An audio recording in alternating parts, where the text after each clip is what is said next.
You think you know the history of the Spanish monarchy. Kings, gold, empire, fleets carrying silver across the ocean. But now forget about parades, crowns, and coats of arms. Because this story is not about the glory of royal blood. It is about blood that became poison. He was supposed to rule one of the largest empires on the planet. He was supposed to hold Spain, Naples, Milan, Flanders, and overseas colonies in his hands. He was supposed to be a living symbol of the power of the Habsburgs. But there is one detail. He could barely keep his own head. His name was Carlos II, King of Spain. But at court, he was called something else, El Hechizado. The bewitched. The possessed. The cursed. In official documents, His Catholic Majesty. In the whispers of the corridors, a child on whom the curse of the dynasty itself rests. Let's say it straight. Carlos II was not just a weak ruler. He was living proof of what happens when an empire decides that its blood is so pure that it cannot be shared with anyone but itself. His father was his mother's uncle. Repeat that in your mind to grasp the scale of the problem. Queen Mariana of Austria married her own uncle, King Philip IV. In Spain, this was called a dynastic marriage. History calls this inbreeding so profound that geneticists today place Charles alongside a child born to a brother and sister. This is no longer just politics. It is a biological suicide pact. When this child was born, there were no celebrations at court. Yes, officially there were salutes, masses, bells. But behind closed doors, there was silence. A very uncomfortable silence. The child did not cry normally. The child did not move normally. The child looked wrong. Chronicles wrote cautiously, because an overly honest description could land you in the tower. But even they could not hide it completely. The jaw protruded so sharply, as if it were being pulled down by an invisible hook. The tongue was so large that it interfered with speech.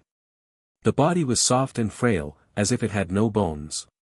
It was not a baby, but a wax figure that had been forgotten and left unfinished. This was not the heir to the empire. This was the empire's doom, wrapped in royal swaddling clothes. The Queen Mother, Marianne, looked at her newborn son and saw, not just a child. She saw a sign. Some said it was a warning from God.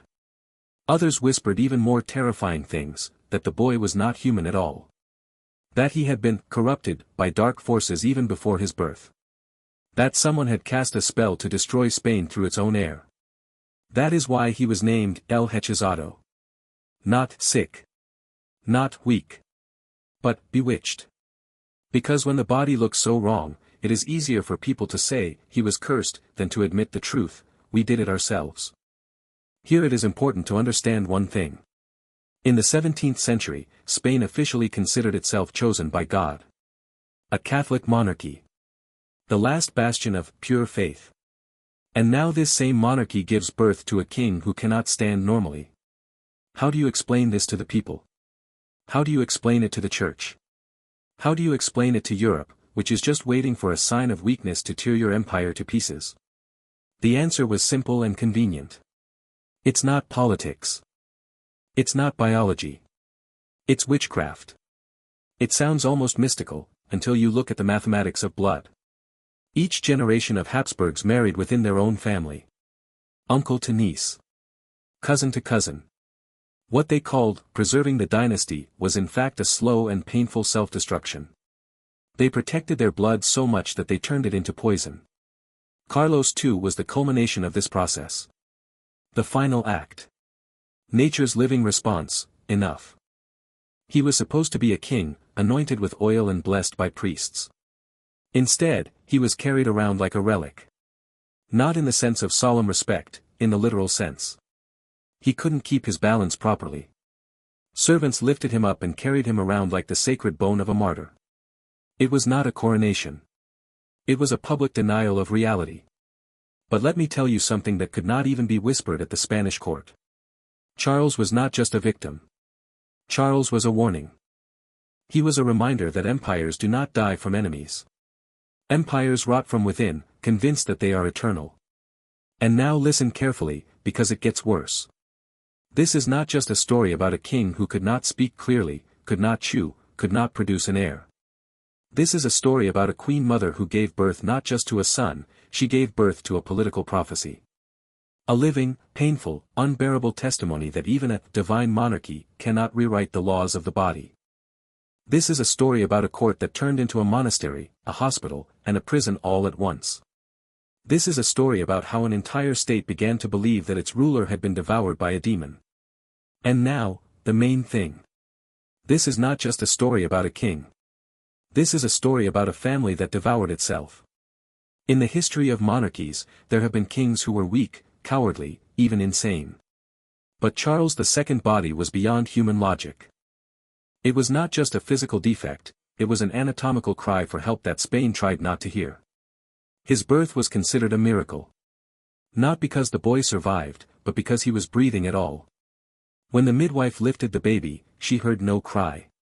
The child wheezed quietly, as if the air itself refused to enter his lungs. The doctors stood silently. One of them wrote in his diary that his body does not resemble that of a baby, but rather a broken wax doll. Another added, his jaw protrudes so far forward that it is impossible to close his lips. What we now call the Habsburg jaw was not just a facial feature for Charles. It became his face. Giant, immobile, with an excessively long chin and massive lips that prevented him from closing his mouth completely.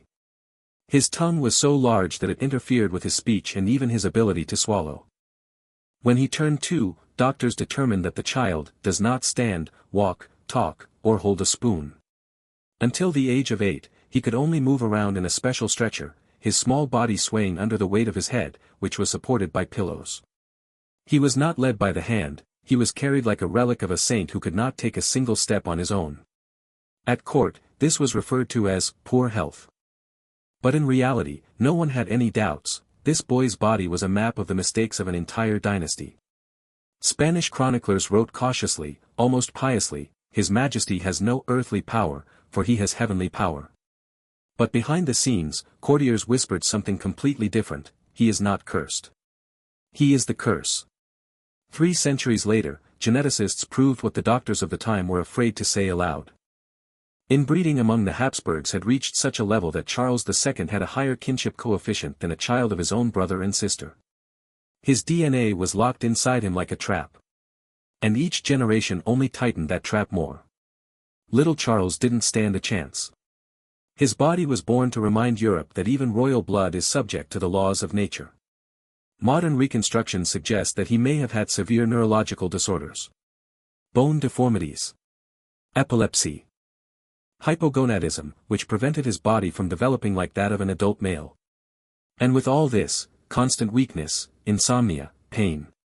His skin was grayish pale. His eyes were cloudy, with an expression of constant surprise. His hands were thin, like an old man's. His fingers trembled even when he slept. The servants who cared for him in childhood left strange memories. They said that the boy never really cried.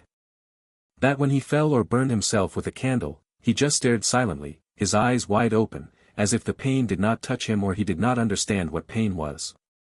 Sometimes at night, when the bells of the monasteries rang over Madrid, his mother, Queen Mariana, sat by her son's bed and prayed. She prayed not for health, but for forgiveness. For in her gaze there was something more than fear, recognition. She knew that this was not just an illness. It was the consequence of their own sins. His body has become a map of the sins of the Habsburg family, wrote a German diplomat after visiting Madrid. Every flaw is a sin they have blessed with their blood. Over the years, Charles did not get better. His body grew, but he did not mature. He lacked strength, courage, and passion. But the paradox is that it was precisely this fragility, this physical horror, that made him king. Because when the body is incapable of ruling, someone else rules. And that is when she comes to the fore. If Charles's body was a sentence, then his mother was the priest who pronounced that sentence a blessing. Mariana of Austria. The last true Habsburg queen of Spain. The woman who turned the palace into a temple, the throne into an altar, and her own son into a living icon of suffering. She was a widow at 29. Philip IV, her uncle and husband, died, leaving her estate, a child, and the shadow of an empire that was falling apart at the seams. And Marianne did what all the Habsburg women before her had done, she hid her fear behind religion. For her, Charles was not just a son. He was a sign. Not human, not natural, divine. She believed that his weakness was not a punishment, but a mission. The light in her chambers never went out. Priests came and went every hour, like doctors in intensive care. She asked them to pray at her son's bedside, to touch his forehead with the relics of saints, to sprinkle his body with holy water. When doctors offered treatment, she demanded a blessing before each procedure. Without the approval of the church, no medicine, no knife, no swab.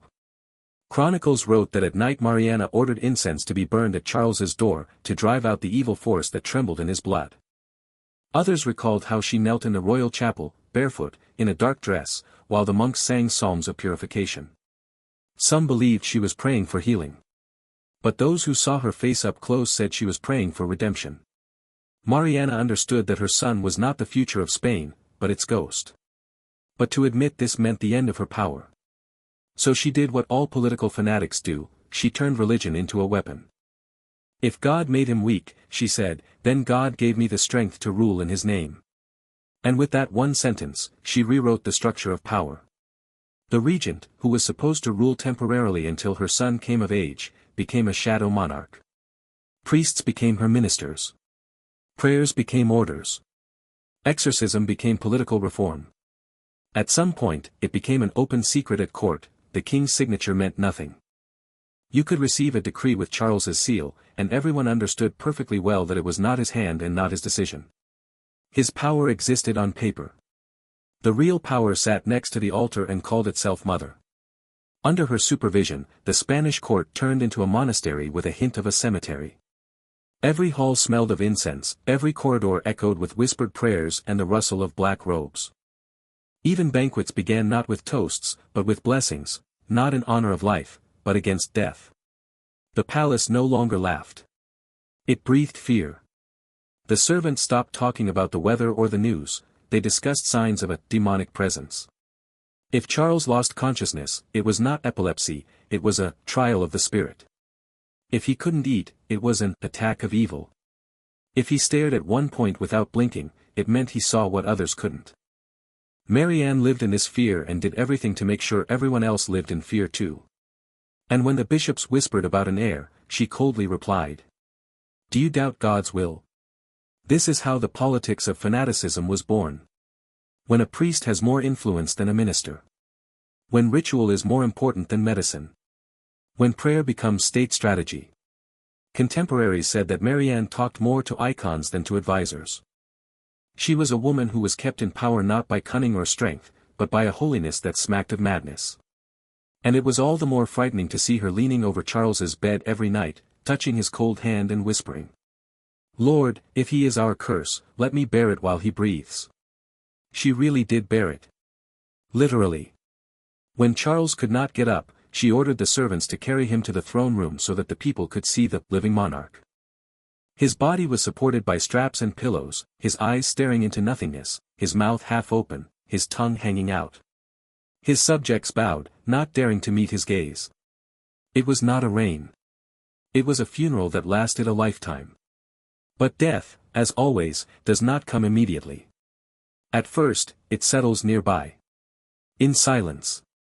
In whispers. In walls that listen. And soon the Madrid court became a place where everyone feared everyone else. Where every prayer could be a denunciation. Where faith meant survival. The Alcazar of Madrid, once the heart of the empire, became more like a mausoleum than a palace during the reign of Charles II. Candles burned even during the day, and their smoke settled on the walls like soot from fear. The smell of incense mixed with the mustiness of stone, old wax, and human silence. The king lived, but in the presence of death. Charles's court was ruled not by ministers, but by shadows. Regents, priests, spies, all spoke on behalf of a monarch who found it difficult to even pronounce his own name. His voice was weak, his tongue stumbled over every word, and when he tried to say something, his advisers nodded thoughtfully, pretending to understand. Foreign ambassadors wrote home even harsher letters. They openly warned their kings, Spain could fall apart not because of war, but simply because its king could not stand on his own 2 feet. For Europe, Madrid no longer looked like the capital of an empire. It looked like a guarded ward for a seriously ill patient. Where power ends, theater begins. And at the court of Charles II, everything was a performance of power that did not exist. Servants crawled in fear before the eyes of the king, who himself could not see more than a few steps ahead. Every monk, every bishop whispered that His Majesty suffers for all of us. And diplomats from other states wrote in their reports to their kings. His body is a shadow, and his court is a phantom of power.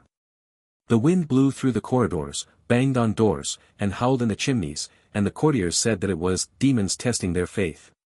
Marianne saw signs in this. And Charles, sitting in the darkness, listened.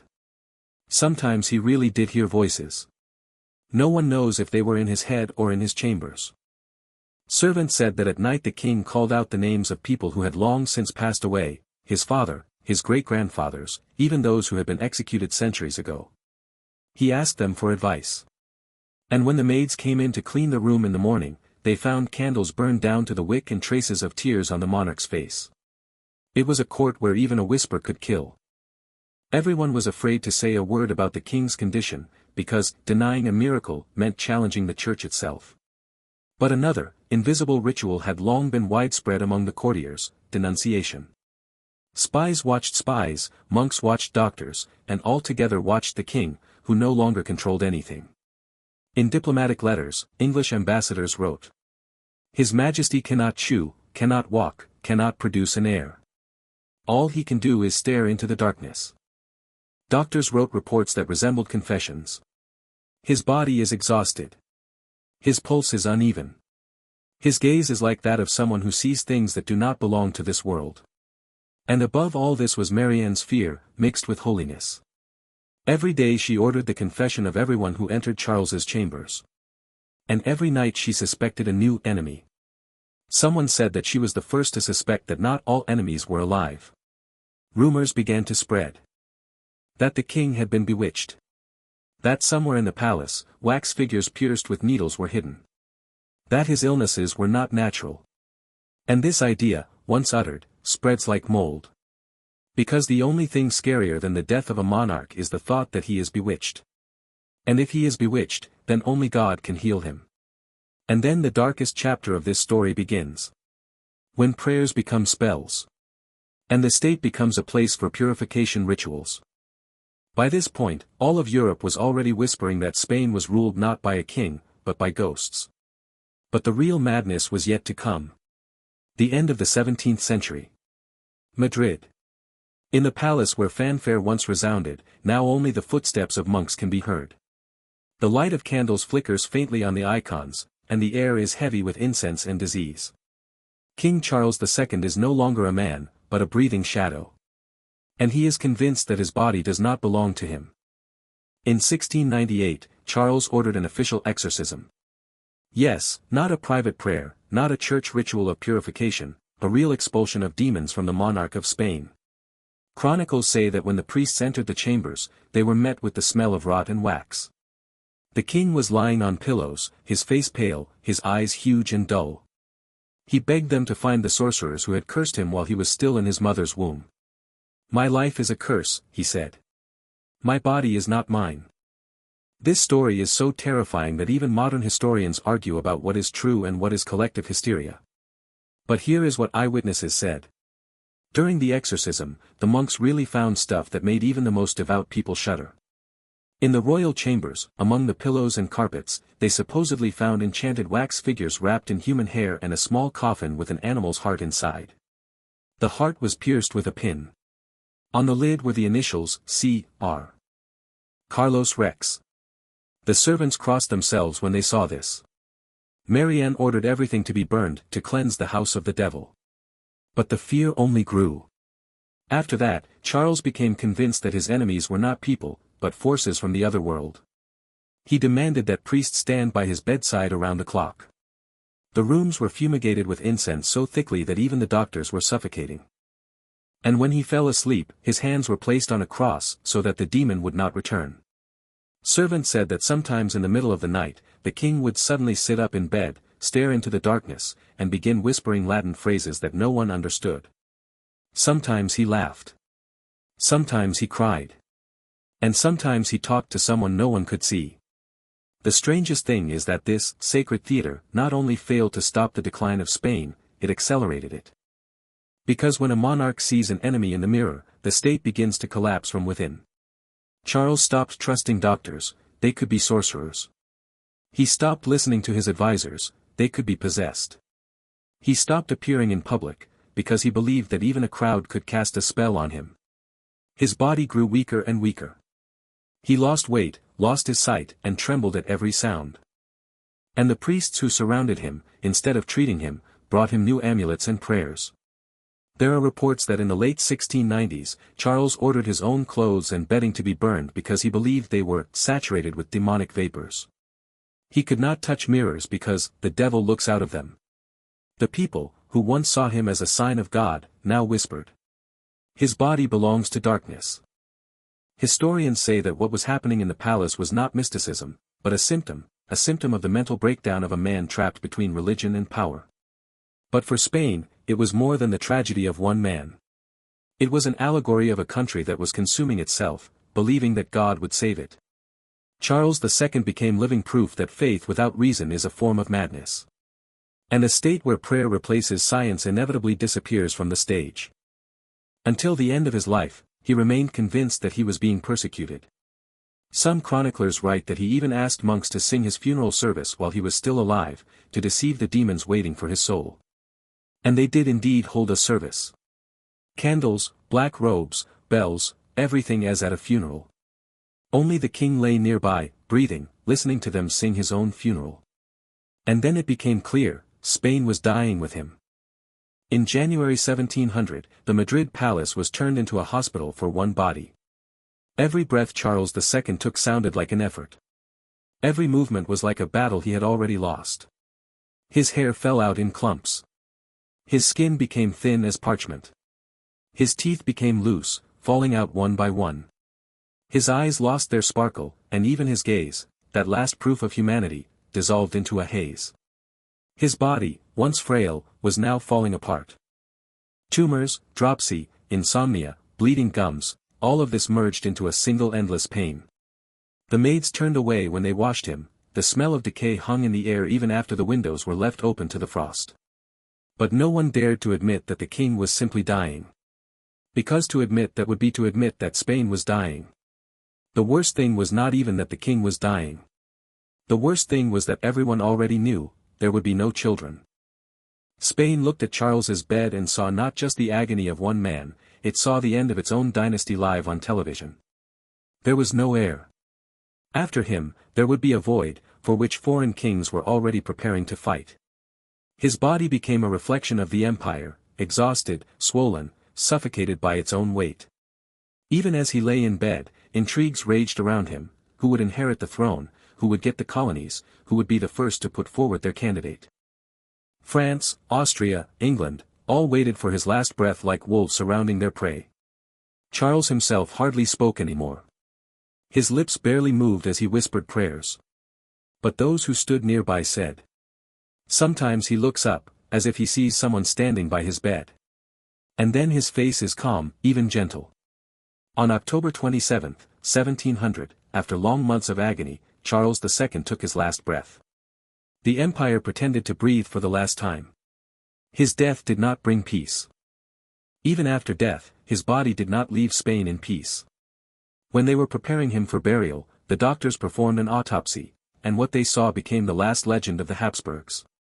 One of those present wrote, "His Majesty's body was without a heart, without blood, with black, rotten entrails. His lungs were decayed, his stomach was filled with water. His heart was the size of a peppercorn." Spain, which had lived for centuries on the gold of the New World, now buried its king, who did not even have any blood left. The funeral was held in silence. The priests sang psalms, but there were no tears in the crowd. Because everyone understood that with Charles, they were bidding farewell not to a man, but to an era. His coffin was placed in the crypt of El Escorial, among the ancestors who had given birth to his curse. And when the candles went out, no one dared to say aloud what had happened. The Habsburg dynasty in Spain had died with him. Within a few weeks, the country was engulfed in a war of succession. France and Austria tore the former empire to pieces. The curse of blood spread beyond the coffin. It already lived in politics, in hunger, in fear, in the ruins of greatness. A chronicler of the time wrote succinctly. His body decayed faster than the ink on his wool dried. Spain lost more than just its king. It lost its reason for being. The body of Charles II was not just the death of a dynasty, it was a mirror of an empire that looked at itself and saw decay. And when the body of a monarch decays, so does the body of the state. And here, silence. After centuries of gold, seas, and battles, only the sound of a drop falling on a stone in the crypt of Escorial remained. This is not just the end of one person's life. This is the moment when history itself grew tired of its own greatness. Charles II was the last of the Spanish Habsburgs, but his death was no accident. It was logical, inevitable, and frighteningly consistent. His body fell apart just as the empire fell apart, quietly, imperceptibly, but irrevocably. And if you look closely, there is no magic in this story. No wax figures, no demons, no curses. There was only blood, too pure to survive. Generation after generation, the Habsburgs married within their own family, considering it a sign of divine choice. They wanted to preserve their holy lineage. But instead they preserved their own destruction. They guarded their blood so zealously that it killed their empire. Belief in pure blood proved more deadly than any war. Because in the end, those who feared losing their greatness buried it themselves. Charles II became their mirror. His broken body, his silent tongue, his bloodless heart, all this was the verdict of a dynasty that worshipped itself instead of life.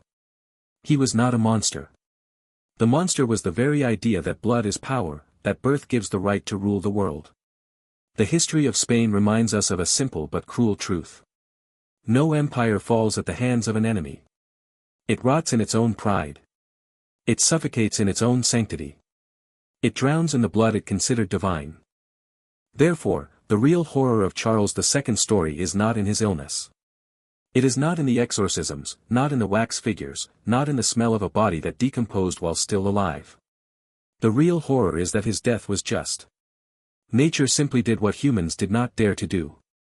The real monster was not the boy who could not speak, but the dynasty that considered its blood sacred, until it became poison.